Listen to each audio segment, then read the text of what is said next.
It all started on a quiet Sunday morning in a small town just outside of Austin, Texas. I had just moved into the neighborhood about 4 months ago. My name is Emily Carter, a 32-year-old freelance graphic designer who had recently gone through a rough divorce and needed a fresh start. After selling the home I had shared with my ex-husband, I used the little money I had left to purchase a modest two-bedroom house in this peaceful suburb. The neighbors seemed friendly enough, but I hadn't made any close connections yet.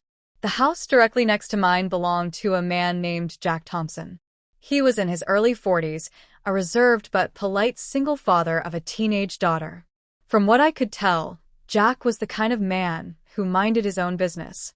He worked as a construction foreman and left early every morning, only to return late in the evening, often covered in dust and looking completely spent. I had exchanged a few polite waves with him across the yard, but that was the extent of our interaction. That Sunday morning, I was sipping coffee on my porch, surrounded by boxes I still hadn't unpacked. I was overwhelmed, truth be told.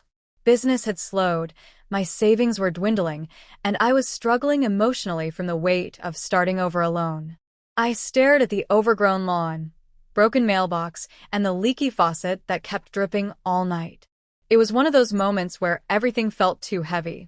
I didn't cry often, but that morning, tears welled up in my eyes. I must have looked pretty pitiful because not 5 minutes later, Jack walked over holding a toolbox. He stopped near the fence and gave a small wave. "Morning, Emily," he said in that low, gravelly voice. "I noticed your mailbox. Looks like it's seen better days. Mind if I take a look?" I blinked, caught off guard. Sure. Yes, please. That would be amazing." Without saying much else, Jack walked over and started examining the base of the mailbox. He didn't ask questions or make small talk. He just got to work. I watched from the porch, stunned by his unexpected kindness. A few moments later, he stood up and brushed the dirt from his jeans. "You just need a new post and some cement. I've got extras from a project. I can fix it up for you this afternoon if that's okay." I couldn't find the words. "That would be wonderful. Thank you so much." "No problem," he said simply, then returned to his house. True to his word, that afternoon, Jack returned with supplies and spent nearly 2 hours fixing the mailbox. When he finished, it looked brand new, sturdy and standing perfectly straight. It was such a small act, but in my overwhelmed state, it felt monumental. I brought him a glass of lemonade, which he accepted with a nod, and we sat in silence for a while on my porch. "You just moved here, right?" he finally asked. "Yeah," I replied. "A few months ago. Still trying to get settled." Jack gave a slow nod. "It takes time." He didn't press for details, and I didn't offer them. But something shifted in that moment. A tiny bridge between two strangers was built with that simple act of kindness. Over the next few weeks, Jack would occasionally help with small things around the house, tightening a loose doorknob, replacing a broken light fixture, fixing a creaky step on my porch. Each time, I tried to repay him in some way, offering baked goods, homemade meals, or even just company on the porch after a long day. He never asked for anything, but he never refused the offer either. One rainy afternoon in late October, everything in my life seemed to come crashing down at once. My laptop, which was my only tool for work, died unexpectedly. My client canceled a contract I was depending on. And to top it all off, the water heater in the basement started leaking. I sat on the floor of my kitchen, staring at the unpaid bills, trying to figure out how I was going to make it through another month. There was a knock at the door. I wiped my tears quickly and answered. It was Jack, holding a pair of work gloves. "I saw some water pooling near your side door. Thought I'd check in."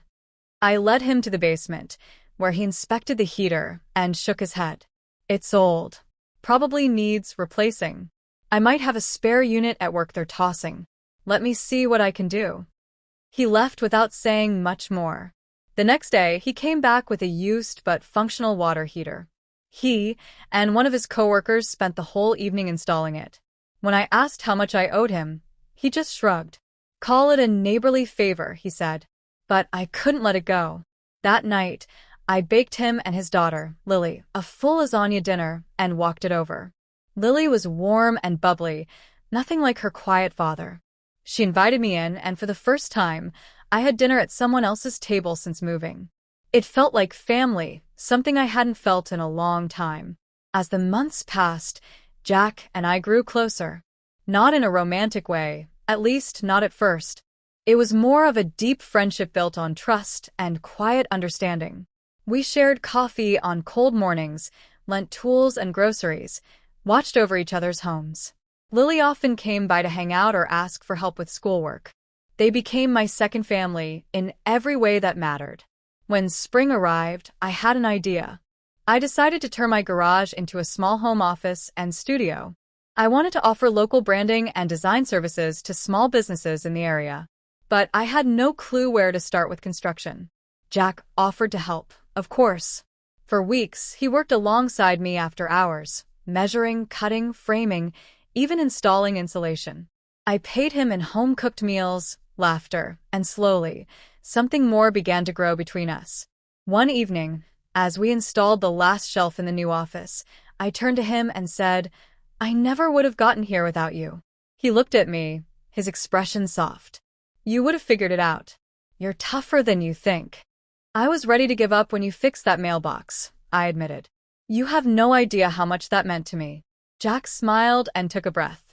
"I saw someone who needed a hand. We've all been there." The silence that followed was filled with something unspoken. I didn't say anything more, but I think we both felt it, that shift from friendship into something deeper. Eventually, we started dating, slowly and cautiously.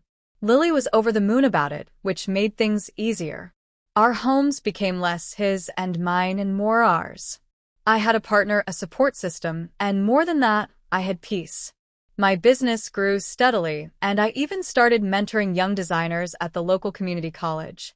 The day I officially opened my studio, Jack stood beside me holding a small sign he had carved himself. It read, "Carter Creative Studio, born from hope." I cried when I saw it, not just for the words, but for the journey that led me there. I think about that moment often. How a man with a toolbox and quiet strength helped rebuild more than just a mailbox. He rebuilt my life, without ever asking for anything in return. That unexpected favor from my neighbor didn't just fix something broken. It sparked a friendship, created a family, and gave me the courage to start over. In a world full of noise, Jack Thompson reminded me that sometimes the smallest gestures carry the greatest weight. And that I'll never forget.